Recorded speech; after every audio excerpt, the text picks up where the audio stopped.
It's time for Real Talk with Brian and Dan, the weekly talk radio show dedicated to discussing important real estate topics, plus insight into the local community. With a combined experience of over 50 years as local real estate brokers from the East Side Real Estate team at Keller Williams Realty Bellevue. Here's your hosts, Brian Levitt and Dan Edwards.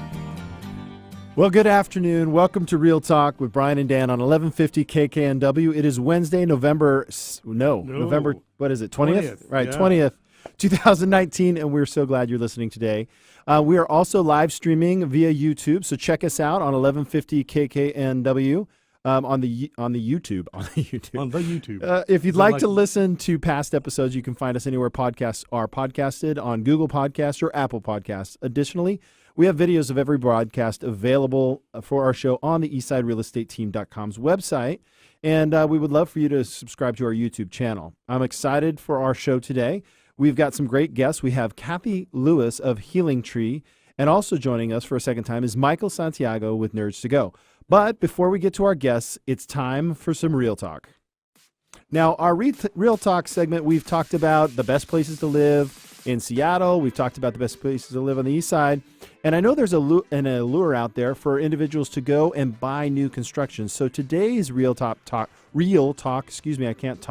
topic today is, do I need representation when purchasing new construction? So let's talk about the expectations that buyers may have.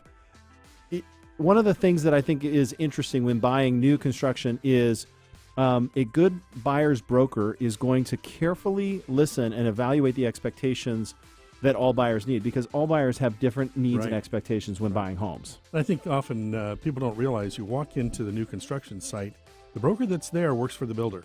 Right. And so their loyalty, they're required by law to be honest, so there's not an issue of any deception, anything like that.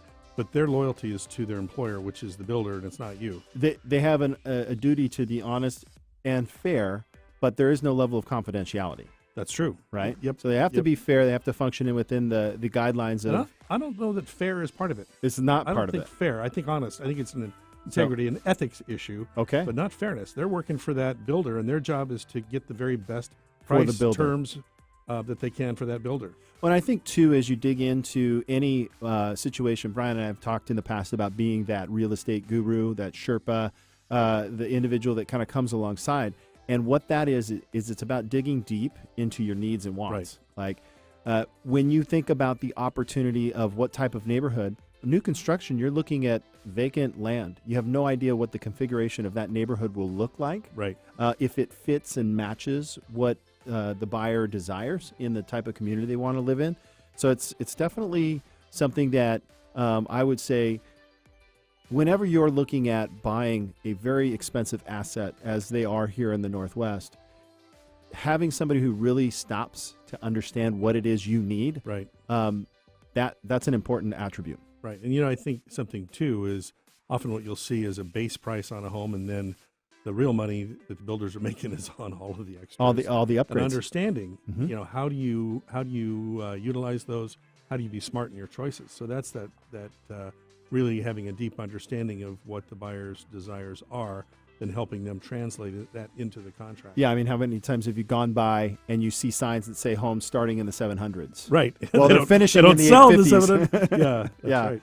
And it's not necessarily bait and switch, but if you want the base model, when you start to find out what somebody really wants, you're going to have a real estate professional that understands that going into it and can help guide you. And the model home's going to have a ton of upgrades, which is great. You can see what the possibilities are, but you pay for that. Yeah. So, what do you think about number two there? I think it's the second thought we have is that the process is more complicated than a typical resale. We've touched on that just with the upgrades, but a lot of the builders use their own contracts, which Dan and I work every day with the statewide forms. We've also worked with most of the builders, so we know what to expect from them. But there's times when we counsel our buyers on new construction to have a consultation with their lawyer to really understand. Key things that we're looking for is what the commitments are, what the outs are. If there is a financing contingency, an inspection contingency, we're looking for those things. But we're not lawyers, so they're much more complex transaction. And so that's where it really pays to have the real estate Sherpa, have the boots on the ground. An example is taking the time to walk through the model to make sure that the quality of construction is accurately represented. So we use that as a basis of comparison. Yeah, so when you look at the complications from a contract, the average, when you're using a resale contract, the statewide forms, would you say the average contract's about 21 pages long-ish? Typically now. When I started, it was 2. Yeah, I wrote a 46-page purchase and sale agreement yesterday. Oh, my gosh. I know. Wow. And that wasn't even new construction. It's a rehab. So it's very parallel to a new construction. But I just was shaking my head. 46 pages. 46 pages. Dang. Well, in new construction, depending on who you work with, it can be anywhere from actually a 2-page offer sheet to a 43-page on up, where there's disclosures. And one of the challenges with that, when you see as many contracts as Brian and I have seen over the years, we kind of know what to look for. We're digging for the inspection contingency. We're looking for where the financing contingency is. And if you're going in there unrepresented as a buyer, they're going to represent to you that, yes, you can have an inspection, and yes, it's contingent. You've got, but you won't know the difference between whether this contingency is automatically waived or they're allowing you, because most new constructions, it's not subject to inspection. No, it's not. It's not. They will allow you an inspection, but it doesn't mean you get to walk away, which means you could lose thousands of dollars going into a transaction not knowing that your earnest money is not refundable. Right.